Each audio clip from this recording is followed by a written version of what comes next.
Prince Harry made a request. He wanted to attend the King's Foundation event, not as a working royal, not in an official capacity, just to be present.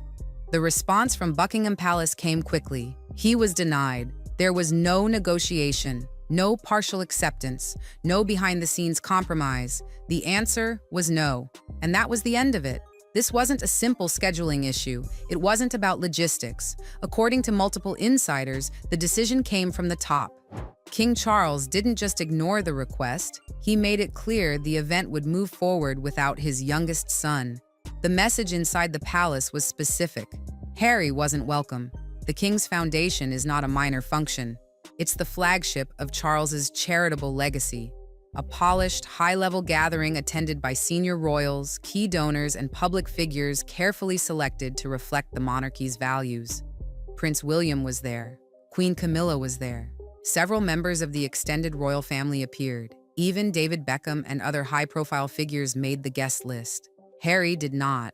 According to a source close to the planning team, there was never any serious consideration given to inviting him. His name wasn't floated, his appearance wasn't factored into security or media planning, and when the request came in, it wasn't treated like a sensitive matter. It was rejected on principle. The mood inside the palace was described as steady. There was no drama around the decision, no emotional debate. Charles didn't hesitate. For him, Harry's actions over the last few years have made the position clear. The book, the interviews, the Netflix deal, the private conversations made public, the institution sees it all as betrayal. This rejection wasn't about punishing Harry. It was about redefining the monarchy's inner circle. And in that new structure, he's no longer considered part of the core. Harry had hoped the event could mark a return, not to duty, but to proximity. A quiet appearance, a handshake, a chance to be seen standing with his family, even without official titles. He believed it would be a signal of reconciliation. Instead, the door was closed, and this time there was no statement from Meghan, no joint message, no coordinated pushback. She said nothing. According to multiple insiders, Meghan did not support the request to attend. She wasn't involved in the conversation. Her focus remains on separate ventures in the US, commercial media and lifestyle-based. She's moved on from the institution. Harry hasn't. This is where the divide is becoming more visible. Meghan is building a new identity, independent of the royal brand. She's already launched a new brand venture, registered trademarks, preparing a line of consumer products. She's made the pivot. Harry is still trying to return to something that no longer includes him. When the event took place, Harry was seen in California. No statement was released, but the royal press didn't let it pass quietly. British media outlets called the snub intentional. Commentators described it as a hard reset. And for insiders, that language wasn't exaggerated. The royal family has spent the last few years absorbing hits. Every interview, every memoir quote, every podcast episode, it chipped away at their ability to present a unified public image. They responded with silence, but behind that silence was structure. Now, that structure is tightening. Harry is being removed from that structure entirely. This isn't about titles. It's not even about money. It's about image.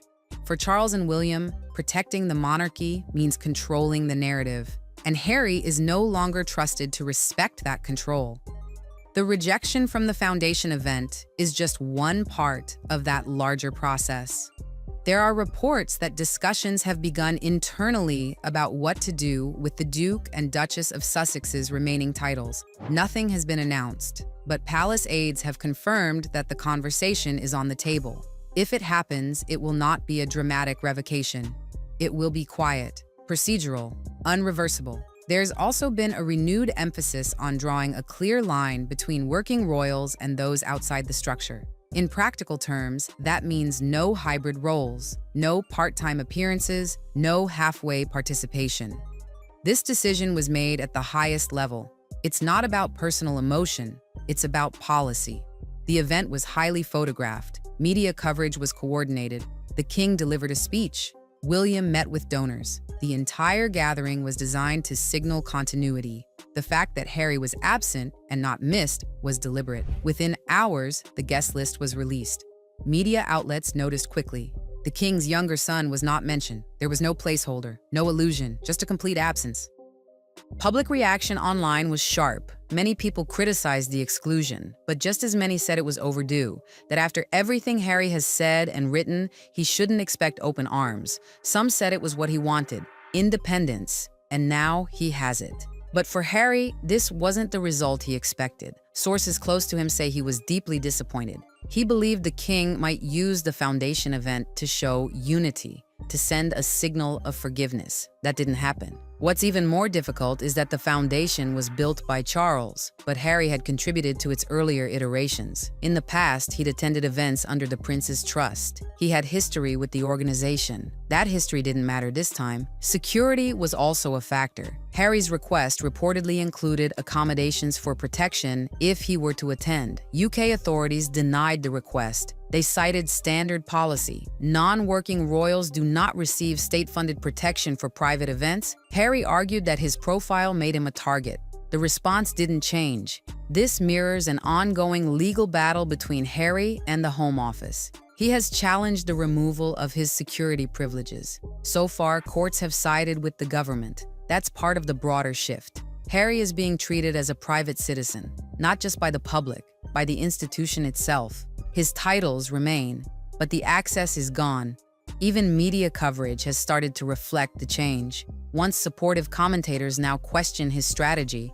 They ask if he's overplayed his hand, if the constant public disclosures have eroded sympathy. Every appearance, every interview is now seen as a liability, not just by the palace, but by former allies, producers, publishers, donors. Brands are distancing. Netflix has scaled back expectations. Spotify ended its deal with the Sussexes. The Archetypes podcast didn't return. Momentum has slowed. Public interest remains, but it's shifting. Harry and Meghan are no longer viewed as a revolutionary couple trying to modernize the monarchy. They're seen as public figures managing brand relevance in real time. And in that context, access to the monarchy is currency. Without that access, the value of their platform changes.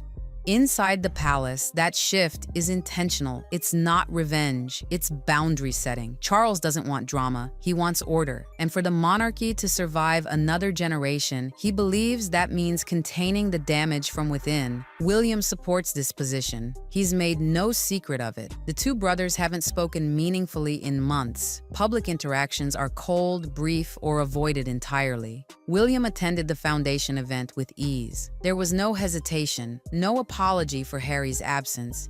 Camilla has also taken a harder stance. While once more sympathetic, she now supports a firmer separation. Her public image has stabilized. She's not risking it by reopening conflict. Even other family members, like Princess Anne and Zara Tindall, have reportedly said they see no benefit in bringing Harry back into royal events. It's not personal for them. It's structural. They want the institution to survive. Harry, to them, is a destabilizing presence. This doesn't mean they wish him harm. They just no longer trust him to participate without consequence. The foundation event made that position visible. It's one thing to be left off a private guest list.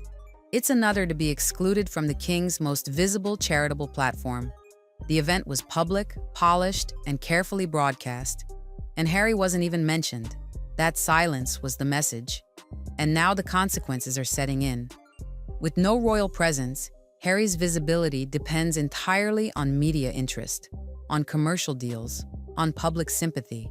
Those things don't last forever. Already, coverage is changing. Interest is cooling. If Meghan's new brand doesn't deliver and Harry's remaining projects stall, the couple's platform will narrow, not disappear, but change. Without royal access, their ability to command attention weakens. And that's what this rejection exposed, that Harry is no longer a prince in practice, only in name. The crown has moved on, the structure is rebuilding, and the door isn't just closed, it's locked.